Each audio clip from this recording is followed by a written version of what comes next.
muy difícil prever qué es lo que pueda suceder, algo que para mí es muy remoto, como los próximos años. De aquí al 2025 pueden pasar muchas cosas. Pero a mí me gustaría dividir las circunstancias del ejercicio profesional en dos. Una, el ejercicio profesional durante la pandemia, que nos obliga a utilizar este método en el que nosotros hoy estamos haciendo un intercambio de puntos de vista a través de plataformas digitales. Y otro es el clima político de la relación entre la industria de la información o las industrias de la información y el poder político. Claro que los medios de información nos relacionamos también con otros poderes, los poderes sociales, los poderes sindicales, el poder religioso y hasta los poderes de la delincuencia organizada que nos limitan y que nos condicionan y que a veces nos imponen márgenes de prudencia que se acercan a la autocensura. Entonces, ¿qué es lo que nos va a pasar de aquí a 4 años? No lo sé, pero sí puedo sugerir que nada será mejor que lo que tenemos hoy. Y lo que tenemos hoy es muy malo. En los dos campos que yo ya he mencionado. Es malo por la epidemia y es malo por la pésima relación que el gobierno de la República tiene con la información formal. Sería el respeto profesional. Yo no estoy diciendo que se vuelva a los tiempos en el que todos los periódicos recibían enormes volúmenes de publicidad y de que, por ejemplo, las radiodifusoras lograban el mejor negocio de la historia, primero porque nadie sabía por qué detentaban una concesión, nadie sabía por qué la alquilaban, nadie sabía por qué la vendían y todo el mundo sabía que las operaban de manera gratuita y muy rentable, porque la materia prima te la daban con la concesión que es el aire. Después te daban exenciones fiscales. Después te compraban publicidad y luego no te cobraban ni la luz ni los impuestos. Entonces era el negocio más grande del mundo. Yo no pienso que se vuelva a eso, pero sí me gustaría que hubiera una equidad en el reparto de las asignaciones, de la propaganda y de la publicidad. ¿Y por qué digo la propaganda? Bueno, pues porque el gobierno no hace publicidad. La publicidad tiene un sentido comercial y el gobierno se supone que no está vendiendo nada más que la imagen del presidente en turno.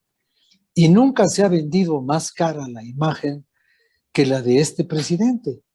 Entonces, a mí me gustaría primero que hubiera un gran respeto, que no se confundiera el derecho de réplica con el derecho de azotaína pública, de poner sanbenitos, exhibir tribunales, donde quien debería estar sometida a los criterios de ese tribunal es la señora que selecciona las aparentes mentiras para que luego lleguen al Palacio Nacional y le refuten con evidencias de que no sabe ni siquiera leer un periódico.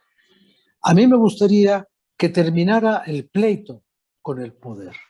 El poder está mucho más arriba del poder de los medios. Y el poder político absoluto que tiene la presidencia de México debería utilizar ese poder para combatir a la delincuencia, para combatir a la inseguridad, para garantizar una buena política sanitaria y no para estarse peleando con cualquier columnista porque dijo o dejó de decir. Entonces me parece que nos han sacado de un escenario, nos han llevado a un tribunal de conciencia y que ese no es el papel ni de uno ni de otro. Entonces, ese sería para mí el escenario ideal, en el Ahora, que la crítica cumpla con su función y el gobierno acepte la crítica. Cambiar al presidente, porque el que está equivocado es él, no nosotros. A ver, ¿por qué el presidente actúa así contra los medios? Cuál es el verdadero resorte emocional que el presidente tiene contra los medios? Pues el rencor. Él dice que durante años y años y años, durante su heroica lucha por conquistar el poder en beneficio del pueblo, los medios fueron cómplices de la corrupción. Y no solamente fueron cómplices de la corrupción, sino beneficiarios de la corrupción, porque los dueños de los periódicos tenían otra clase de empresas y se beneficiaban con contratos para hacer carreteras, administrar cárceles, construir penales, importar, exportar, poner hospitales, etcétera, etcétera. Y que eso lo hacían porque eran socios del PRIAN. Y el PRIAN es todo esto que yo te voy a decir. El PRIAN es conservador, corrupto, clasista, racista, individualista, retrógrado y rancio. Todo eso es el PRIAN.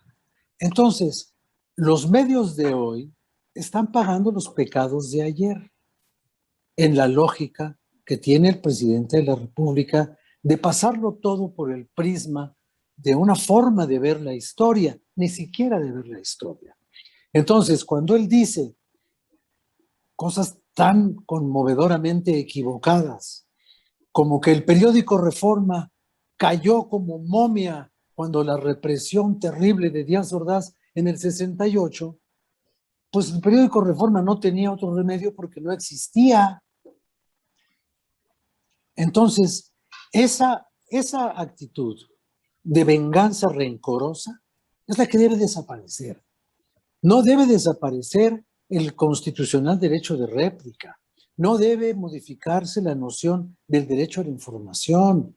Es más, yo te concedo que no se deben eliminar ni siquiera estos utópicos y demagógicos derechos de las audiencias. En fin, todo eso me parece bien, y los códigos de ética, todo eso me parece muy bien.